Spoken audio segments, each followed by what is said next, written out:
Assalamualaikum, jumpa lagi di video saya Rudian Putra. Kali ini saya lagi berada di kebun pisang tumpang sari dengan tanaman-tanaman yang lainnya. Di video kali ini saya telah melakukan herbisida penyemprotan gulma liar yang ada di kebun pisang ini dengan Gromoxon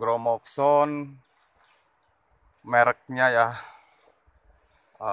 jenis herbisida kontak untuk membunuh gulma-gulma di sini yang merugikan tanaman, mengganggu tanaman. Dan kebetulan di dapurannya ini banyak rumput ya, banyak rumput atau gulma yang tidak diinginkan seperti ini. Saya telah melakukan pembersihannya atau penyiangan agar tidak menghambat daripada pertumbuhan pohon pisang tanduk di sini.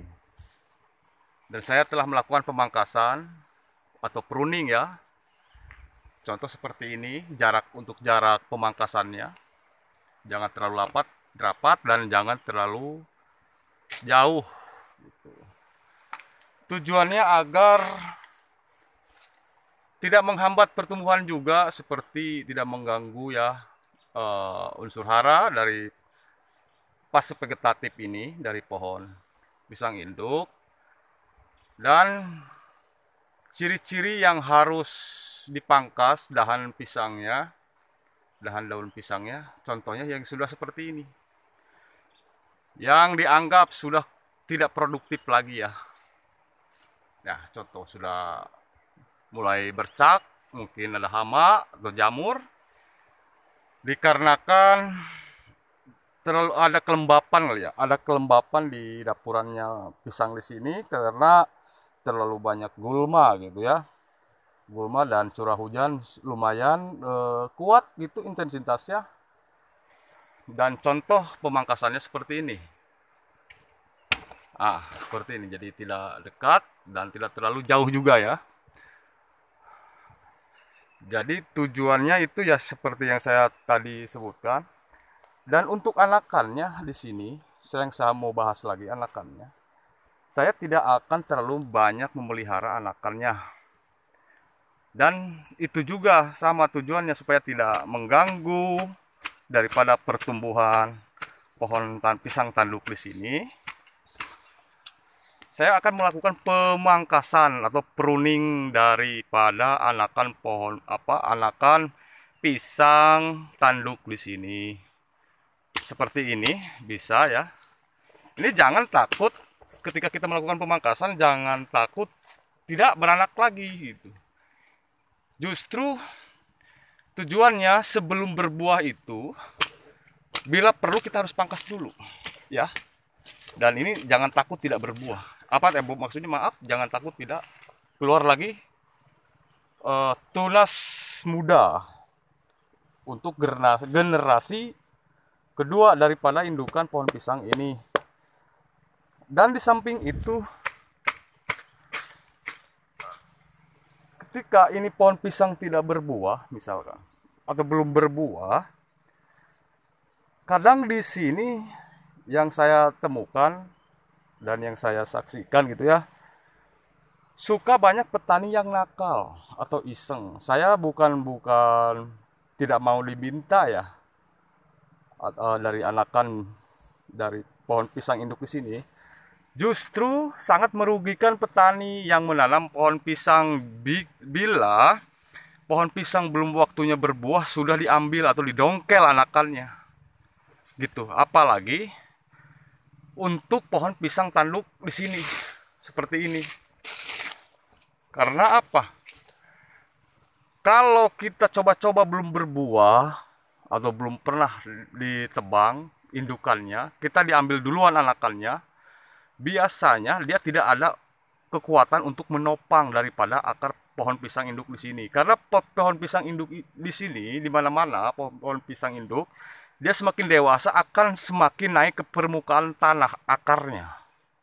Beda dengan pisang Ambon, kan depi, kan Cavendish atau pisang nangka, pisang raja dan pisang lain-lainnya, dia semakin dalam.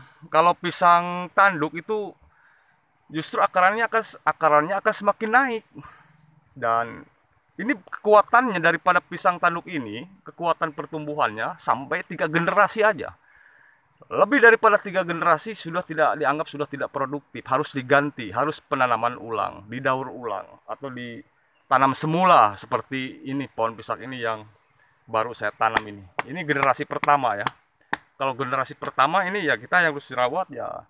Itu tadi kita harus membersihkan gulma di sini, di sekitaran akarannya, dan jangan mendahulukan anakannya dulu sebelum berbuah. Dan yang ketiga itu yang saya bilang juga tadi, jangan sampai ada yang dongkel anakan. Daripada didongkel, bagusan kita pruning atau pangkas seperti ini ya. Biar tidak ada yang dongkel. Karena apa? Kalau udah didongkel, nah ini kan ada tuh tunas barunya tuh. Ini jangan takut. Udah aja dipelihara yang seperti ini yang masih kecil gitu ya. Biar tidak ada orang yang dongkel yang ngambil karena ini masih kecil. Tapi kalau udah ini ditebang, syarat untuk ngambil anakannya dari pohon pisang tanduk di sini, ini harus sudah ditebang dulu indukannya, harus sudah berbuah baru ditebang, dipanen gitu ya, baru anakannya boleh. Tujuannya apa? Biar tidak jatuh ininya, biar tidak runtuh gitu. Karena apa? Yang menopang pohon pisang induk di sini, pohon pisang tanduk di sini, hanyalah anakannya itu. Jadi kalau saya atau orang yang ngambil sebelum ditebang indukannya, anakannya, itu sangat rugi. Jangan sekali-kali ya dipraktekkan atau di kebun pisang para sahabat di kebun gitu ya. Karena itu sangat merugikan gitu. Karena kita bercocok tanam pisang seperti ini juga ya pakai modal dan tenaga tentunya. Jangan sampai gagal panen ataupun asal-asalan. Jadi kita tanyakan dahulu alangkah baiknya dengan petani-petani yang udah profesional yang lainnya gitu, yang penuh dengan edukasi tentunya ya. Jadi contohnya saya seperti ini aja. Saya akan melanjutkan pemangkasan dahan-dahan pisang di sini yang saya anggap sudah kurang produktif ya. Contohnya seperti sini juga mau saya pangkas juga seperti ini. Ini juga, dan ini juga mau saya pangkas gini. Dan kebetulan ini juga mau saya bersihkan gitu, pelan-pelan aja ya. Mungkin setelah saya mengakhiri video di sini, saya akan lanjut melakukan penyiangan. Tujuannya supaya tidak mengganggu daripada pertumbuhan pohon pisang tanduk di sini. Ini semua pohon pisang tanduk di sini itu generasi pertama ya, generasi pertama yang saya tanam. Mungkin sudah lebih daripada 3 kali.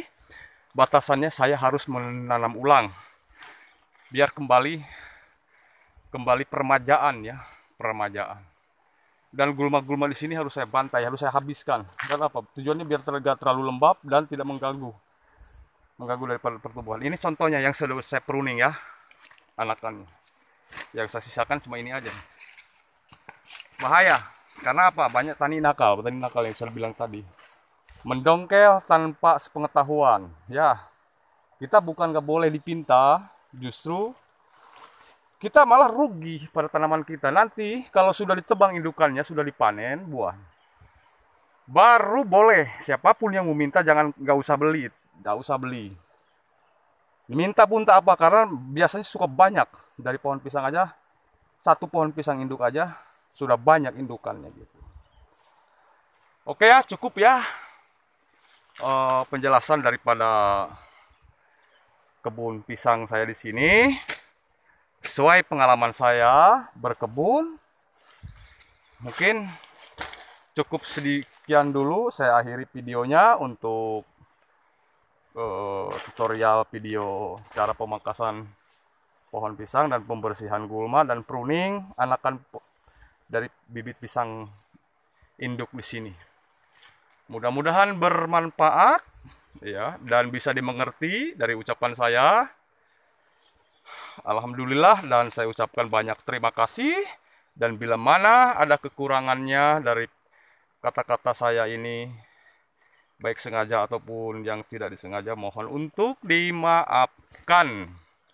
Karena saya juga manusia biasa yang tak luput daripada salah dan lupa. Oke ya, cukup sekian. Assalamualaikum warahmatullahi wabarakatuh.